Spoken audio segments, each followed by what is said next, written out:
Sir ಮನೆ super ಆಗಿದೆ sir, document ಅಂತೂ ಪಕ್ಕಾ ಇದೆ. ನಾಳೆ ನೀವು ಸೇಲ್ ಅಗ್ರಿಮೆಂಟ್ ಮಾಡ್ಕೊಂಡು ಸರ್. ರೀ ಕ್ಯಾಶ್ ರೆಡಿ ಇದೆ ಕಣ್ರಿ.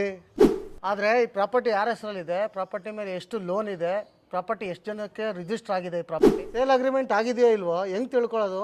ನಾನು ನಿಮ್ಮನ್ನು ಹೆಂಗೆ ನಂಬೋದು? ಸರ್ ಹಂಗಲ್ಲ ಸರ್, ನಿಮ್ಗಂತಲ್ಲ ಎಲ್ಲರಿಗೂ ಇದು ಡೌಟ್ ಇದ್ದೇ ಇರುತ್ತೆ.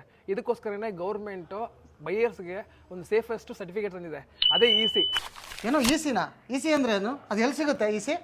ನೋಡಿ ಸರ್, ಇ.ಸಿ ಅಂತಂದರೆ ಎನ್ಕಂಪ್ಲೆನ್ಸ್ ಸರ್ಟಿಫಿಕೇಟ್ ಅಂತ. ನೀವು ಸಬ್ ರಿಜಿಸ್ಟರ್ ಆಫೀಸ್ಗೆ ಹೋಗಿ 40 ರೂಪೀಸ್ ಫೀಸ್ ಮಾಡಿದ್ರೆ ನಿಮಗೆ 1 ವರ್ಷದ್ದು ಎನ್ಕಂಪ್ಲೆನ್ಸ್ ಹಿಸ್ಟ್ರಿ ಸಿಗುತ್ತೆ. ಆ ಹಿಸ್ಟ್ರಿಯಲ್ಲಿ ನೀವು ಕೇಳೋದಲ್ಲ, ಮನೆ ಯಾರ ಹೆಸರಲ್ಲಿ ರಿಜಿಸ್ಟರ್ ಆಗಿದೆ, ಎಷ್ಟು ಜನ ಸೇಲ್ ಅಗ್ರಿಮೆಂಟ್ ಮಾಡ್ಕೊಂಡಿದ್ದಾರೆ, ಆಮೇಲೆ ಲೋನ್ ಎಷ್ಟು ತೊಗೊಂಡಿದ್ದಾರೆ, ಅದು ಹೌಸಿಂಗ್ ಲೋನ್ ತೊಗೊಂಡಿದ್ದಾರಾ ಇಲ್ಲ ಬಿಸ್ನೆಸ್ ಲೋನ್ ತೊಗೊಂಡಿದ್ದಾರಾ, ಇವೆಲ್ಲ ಡೀಟೇಲ್ಸು ಆ ಸರ್ಟಿಫಿಕೇಟಲ್ಲಿ ಎಂಟ್ರಿ ಆಗಿರುತ್ತೆ.